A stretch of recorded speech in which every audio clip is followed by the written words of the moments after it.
तो चलिए आज समझते हैं ईरान की उस कमाल की स्ट्रैटेजी को जिसका इस्तेमाल वो दुनिया की सबसे एडवांस्ड और ताकतवर सेनाओं से मुकाबला करने के लिए कर रहा है।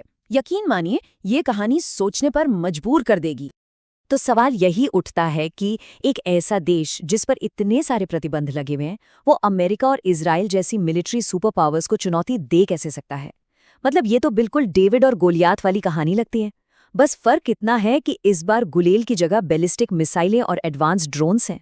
ईरान की स्ट्रैटेजी को अगर समझना है तो सबसे पहले हमें इस लड़ाई के मैदान को समझना होगा। और हाँ, ये कोई आम लड़ाई का मैदान नहीं है।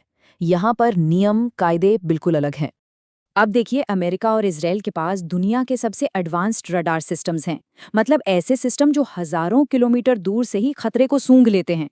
लेकिन मजे की बात यह है कि उनकी ये सबसे बड़ी ताकत ही उनकी सबसे बड़ी कमजोरी भी है। कैसे? भाई, ये सिस्टम्स इतने ज्यादा महंगे हैं कि इनकी कीमत अरबों डॉलर्स में है। तो ऐसे में ईरान क्या करता है? वो सीधे मिसाइलें नहीं दागता। नहीं, उसकी पहली चाल होती है इन्हीं महंगे रडार सिस्टम्स को तबाह करना। जरा सोचिए, अगर दुश्मन देख ही नहीं पाएगा तो वो लड़ेगा कैसे? ये तो बिल्कुल वैसा ही हो गया जैसे लड़ाई से पहले दुश्मन को अंधा कर दिया जाए। चलिए अब देखते हैं कि ईरान ये करता कैसे है। असल में उसके हथियार सिर्फ ताकतवर नहीं हैं, बल्कि बहुत बहुत ही चालाक हैं। वो सिर्फ तबाही मचाने के लिए नहीं, बल्कि धोखा देने के लिए बनाए गए हैं। इसको एक उदाहरण से समझते हैं।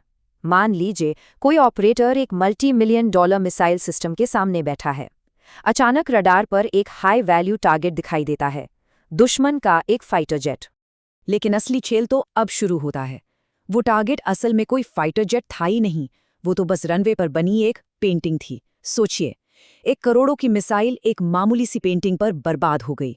ये ईरान की एक बहुत ही स्मार्ट स्ट्रैटेजी है, दुश्मन के महंगे हथियारों को ऐसे ही खत्म करने की। और कुछ ऐसा ही धोखा ईरान की बैलिस्टिक मिसाइलें भी देती हैं। जब मिसाइल अपने टारगेट के बिल्कुल पास पहुंचती है, अपनी आखिरी फेज में, तो वो अचानक अपना रास्ता बदल लेती है और अपनी स्पीड को भी तेजी से बढ़ा लेती है। नतीजा, जो इंटरसेप्टर मिसाइल उसे रोकने आ रही थी, वो कंफ्यूज हो जाती है और निशाना चूक जाता है। इनकी फ्यूल स्ट्रैटेजी भी बड़ी मजेदार है। देखिए, ईरान दिन और रात के हिसाब से अलग अलग तरह का फ्यूल इस्तेमाल करता है। दिन के वक्त जब जल्दी हमला करना हो तो वह सॉलिड फ्यूल यूज करते हैं, जो बिल्कुल पटाखे की तरह तुरंत तैयार हो जाता है। और रात के हमलों के लिए वो लिक्विड फ्यूल का इस्तेमाल करते हैं, जिसे तैयार होने में तो घंटों लगते हैं, लेकिन अंधेरे का फायदा उठाकर तैयारी को छुपाया जा सकता है। तो ये सिर्फ स्मार्ट टेक्नोलॉजी की बात नहीं है, ये तो लड़ाई के पूरे नियमों को ही बदलने जैसा है।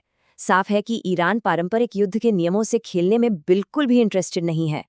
इस पूरी स्ट्रैटेजी को एक नाम दिया गया है एसिमेट्रिक वॉरफेयर या असममित युद्ध।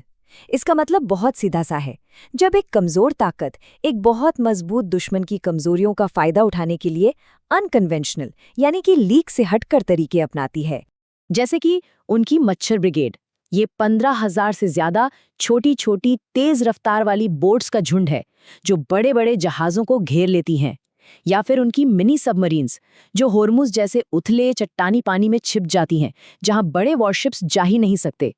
यानी कि वो अपने आसपास के माहौल को ही एक हथियार की तरह इस्तेमाल करते हैं। लेकिन शायद ईरान की सबसे खतरनाक स्ट्रैटेजी है डिसेंट्रलाइज्ड मोज़ेक डिफेंस, जिसे शॉर्ट में DMD कहते हैं। अब इसका तर्क समझिए। अगर दुश्मन तेहरान पर कब्जा कर ले या ईरान के सुप्रीम लीडर और टॉप कमांडरों को ही खत्म कर दे, तो भी लड़ाई नहीं रुकेगी। क्यों? क्योंकि DMD के तहत पूरे ईरान को 31 आज़ाद मिलिट्री ब्रिगेड्स में बांट दिया गया है और इन सब के पास अपने हथियार हैं और अपने ऑर्डर हैं कि अगर सेंट्रल कमांड खत्म हो जाए तो वो सब बिना किसी के आदेश का इंतजार किए आज़ाद रूप से दुश्मन पर लगातार हमला करते रहेंगे। सोचिए कितनी भयानक स्थिति होगी वो। तो इन सब टैक्टिक्स का ग्लोबल लेवल पर क्या असर हो रहा है?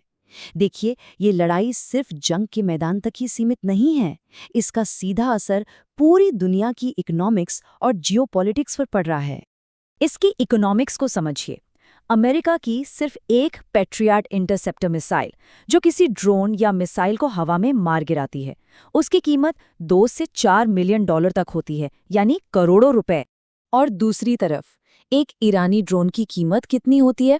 कुछ $1,000। तो आप देख रहे हैं, एक $1,000 के ड्रोन को गिराने के लिए लाखों डॉलर्स खर्च करने पड़ रहे हैं। ये एक ऐसी आर्थिक लड़ाई है जिसमें डिफेंड करने वाले का दिवाला निकल सकता है। और ये प्रॉब्लम तब और भी बड़ी हो जाती है जब हम प्रोडक्शन की रफ्तार देखते हैं। जहां ईरान एक दिन में लगभग 500 ड्रोन और मिसाइलें बना रहा है, वहीं अमेरिका पूरे साल में सिर्फ 700 के करीब पेट्रियट मिसाइलें बना पाता है। तो ये प्रोडक्शन का जो गैप है, ये भी एक बहुत बड़ा फैक्टर है। और हाँ, इस खेल में ईरान अकेला भी नहीं है। रूस के साथ उसकी पार्टनरशिप बहुत मजबूत है। ड्रोन के बदले में रूस ईरान को यूक्रेन की लड़ाई से मिला रियल टाइम कॉम्बैट डेटा और इंटेलिजेंस दे रहा है, जिससे ईरान के हथियार और भी सटीक और खतरनाक होते जा रहे हैं। तो अब सवाल आता है कि इस पूरे मामले का भारत से क्या लेना देना है। ये जो संघर्ष चल रहा है, ये भारत को एक बहुत ही नाजुक और मुश्किल स्थिति में डाल देता है, एक बैलेंसिंग एक्ट करने पर मजबूर कर देता है। इस दुविधा को समझने के लिए एक घटना पर नजर डालते हैं। एक ईरानी जहाज जो कि इंडियन नेवी का ऑफिशियल गेस्ट था और एक जॉइंट मिलिट्री एक्सरसाइज के बाद वापस जा रहा था, उसे श्रीलंका के पास एक अमेरिकी सबमरीन ने डुबो दिया। अब भारत के इतने करीब इस तरह की घटना होना, ये क्या दिखाता है? इसे इंडियन ओशन में भारत के प्रभाव को एक सीधी चुनौती की तरह देखा गया और इससे भारत एक बहुत ही मुश्किल डिप्लोमैटिक सिचुएशन में फंस गया। और ये घटना इंटरनेशनल रिश्तों के बारे में एक बड़ा सवाल खड़ा करती है। दोस्त और बॉस में क्या फर्क होता है? देखिए, एक दोस्त आपके दूसरे रिश्तों का सम्मान करता है। जैसे रूस भारत को ये नहीं बताता कि वो किससे व्यापार करे और किससे नहीं।